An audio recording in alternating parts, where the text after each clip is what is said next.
मैं कार्तिकेय गोस्वामी आज आपके लिए लाया हूं एक और छोटा सा टॉपिक जो है आई डिफेक्ट्स। दोस्तों, इस वीडियो के अंदर हम टोटल 10 आई डिफेक्ट्स के बारे में ब्रीफ में स्टडी करने वाले हैं। हम जो आई डिफेक्ट्स है उनको 3 स्टेप्स में स्टडी करेंगे।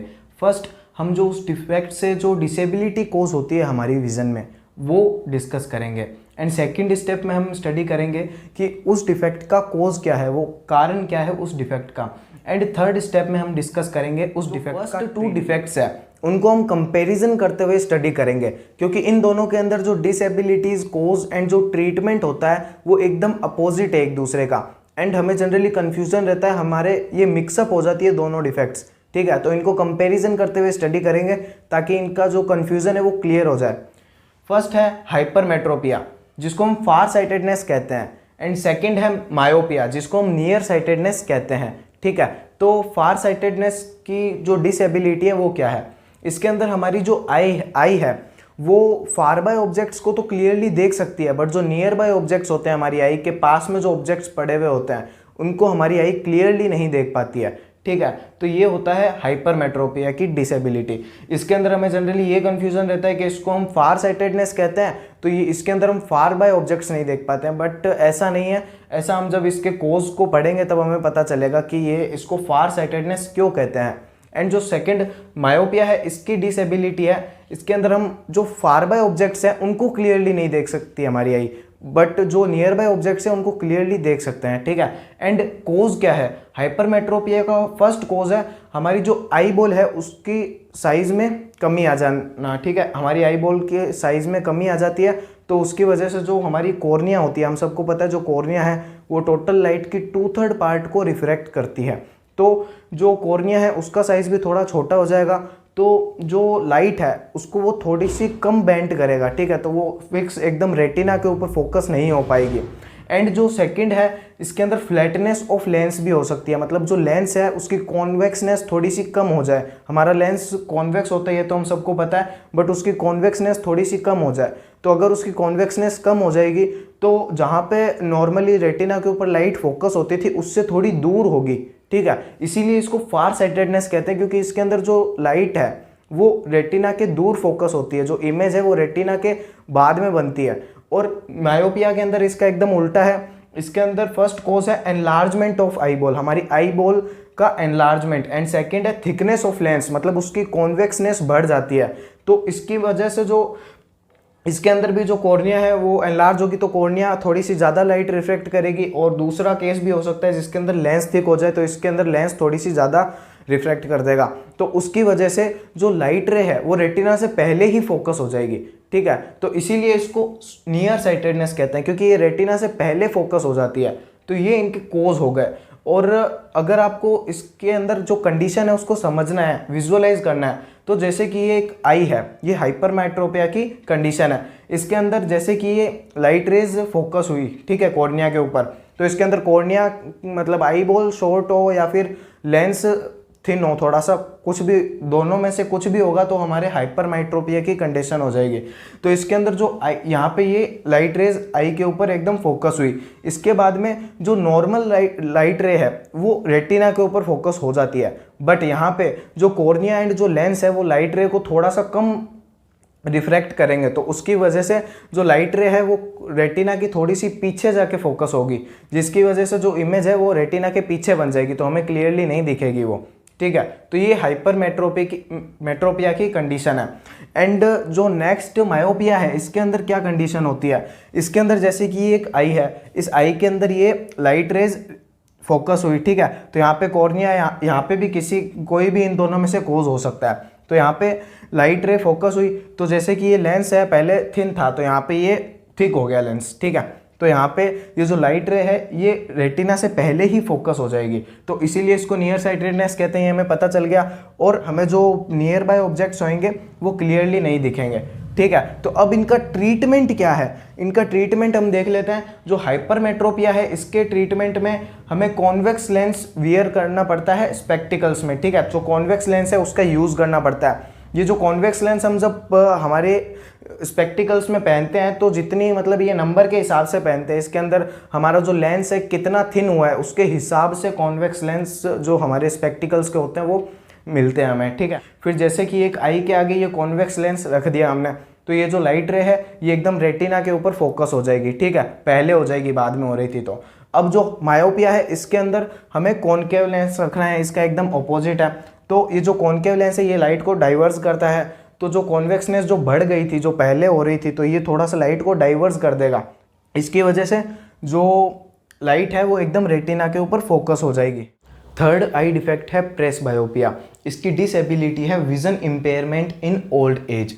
इस डिफेक्ट के अंदर जैसे जैसे हमारी उम्र बढ़ती है, हमारा जो विज़न है उसके अंदर इम्पेयरमेंट होना शुरू हो जाता है। मतलब इसके अंदर हमें नियर बाय ऑब्जेक्ट्स ना दिखें या फिर फार बाय ऑब्जेक्ट्स ना दिखें या फिर दोनों ही ना दिखें, इनमें से कोई भी पॉसिबिलिटी हो सकती है, ठीक है। विज़न इम्पेयरमेंट का मतलब है किसी भी टाइप के विज़न के अंदर हमें डिफेक्ट हो सकता है, ठीक है। और इसका कोज क्या है? इसके अंदर रिडक्शन हो जाती है हमारी लेंस की फ्लेक्सिबिलिटी के अंदर और जो सीलियरी बॉडी है उसकी भी, ठीक है। तो जब हमारी उम्र धीरे धीरे बढ़ती है ना, तो हमारे लेंस एंड सीलियरी बॉडी के अंदर जो इनकी जो फ्लेक्सिबिलिटी होती है वो लेस हो जाती है, ठीक है। तो ये हम सबको पता है, जो लेंस है जब हम फार बाय ऑब्जेक्ट्स देखते हैं तो ये थोड़ा सा अपनी कॉन्वेक्सनेस को कम करता है, एंड जब हम नियर बाय ऑब्जेक्ट्स को देखते हैं तो ये अपने जो कॉन्वेक्सनेस है उसको थोड़ा सा इंक्रीज करता है, ठीक है। ये एकदम ढंग से नहीं कर पाता है हमारा लेंस जब इसकी फ्लेक्सिबिलिटी कम हो जाती है, ठीक है। तो इस वजह से हमारे विजन में इम्पेयरमेंट हो जाता है। और जो ट्रीटमेंट है वो है इसका वियरिंग करेक्टिव लेंसेज। जो करेक्टिव लेंसेज है वो पहन सकते हैं अगर हमें नियर बाय ऑब्जेक्ट्स क्लियरली नहीं दिख रहे हैं तो हम कॉन्वेक्स लेंस पहन सकते हैं, एंड जो फार बाय ऑब्जेक्ट्स नहीं दिख रहे हैं तो हम कॉनकेव लेंस पहन सकते हैं। एंड अगर दोनों ही नहीं दिख रहे हैं तो हमने सुना है कि जो आजकल कुछ स्पेक्टिकल्स ऐसे आते हैं जिसके अंदर दोनों टाइप के लेंस होते हैं। जो ऊपर वाला पार्ट होता है जो स्पेक्टिकल का, उसके अंदर कॉनकेव लेंस होता है, नीचे वाले में कॉन्वेक्स होता है। तो जब हमें फार बाय ऑब्जेक्ट्स देखने होते हैं तो हम ऊपर वाले पार्ट से देखते हैं, एंड जब नियर बाय ऑब्जेक्ट्स देखने होते हैं तो हम ऐसे नीचे वाले पार्ट से देखते हैं, ठीक है।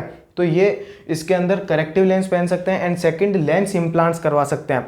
आजकल आर्टिफिशियल लेंस भी मिलने लग गए हैं, तो ये आर्टिफिशियल लेंस का इम्प्लांट करवा सकते हैं, ठीक है। और रिफ्रैक्टिव सर्जरी भी करवा सकते हैं। रिफ्रैक्टिव सर्जरी के अंदर हमारी जो कॉर्निया है उसकी शेप के अंदर थोड़ा चेंज लाया जाता है ताकि जो रेटिना है उसके ऊपर एकदम लाइट फोकस हो, ठीक है। तो ये जो लेंस इम्प्लांट्स है इनको हम रिफ्रैक्टिव सर्जरी के अंदर ही इंक्लूड कर सकते हैं।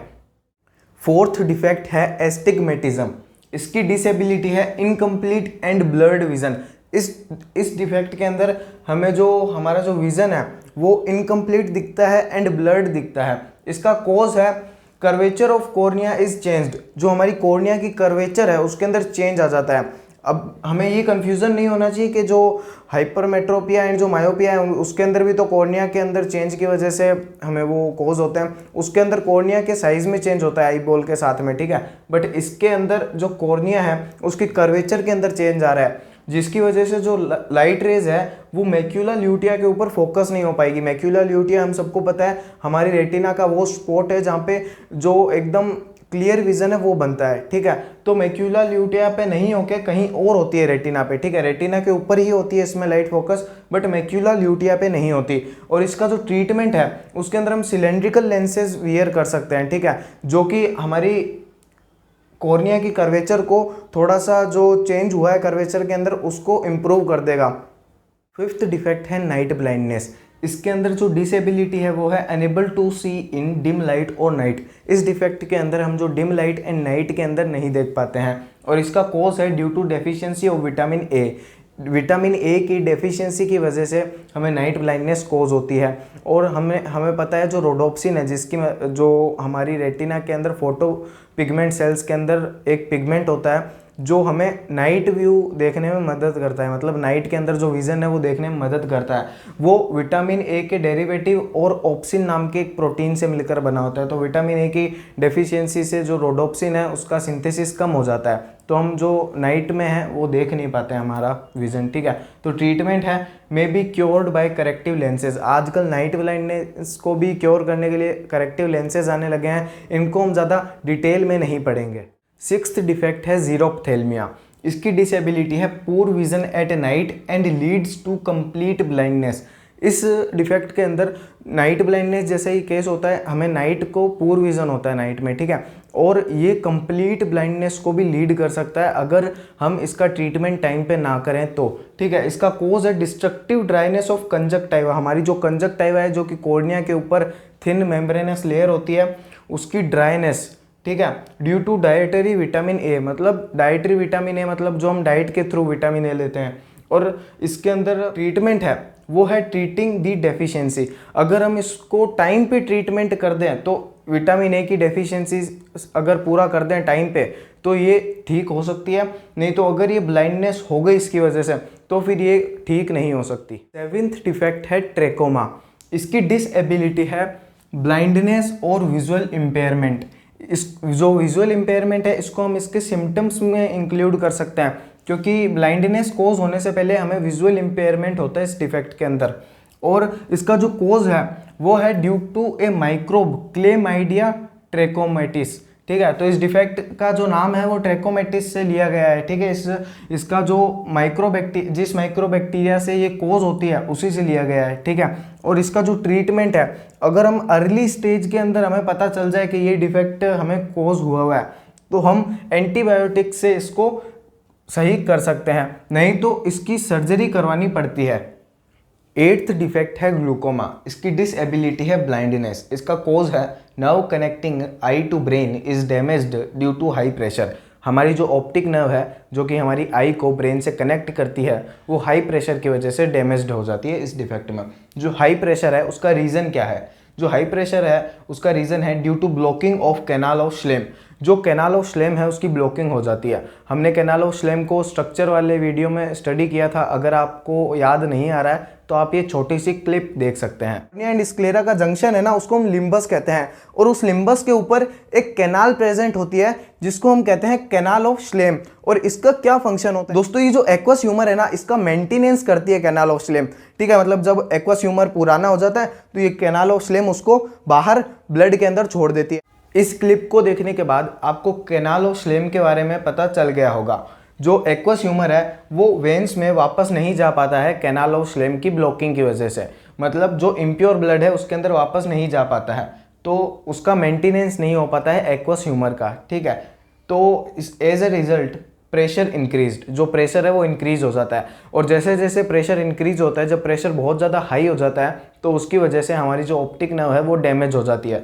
इसका ट्रीटमेंट है anti glaucoma medication and surgery. 9th defect है कैटरेक्ट। इसकी डिसेबिलिटी है trouble in seeing bright light and decrease in quality of vision.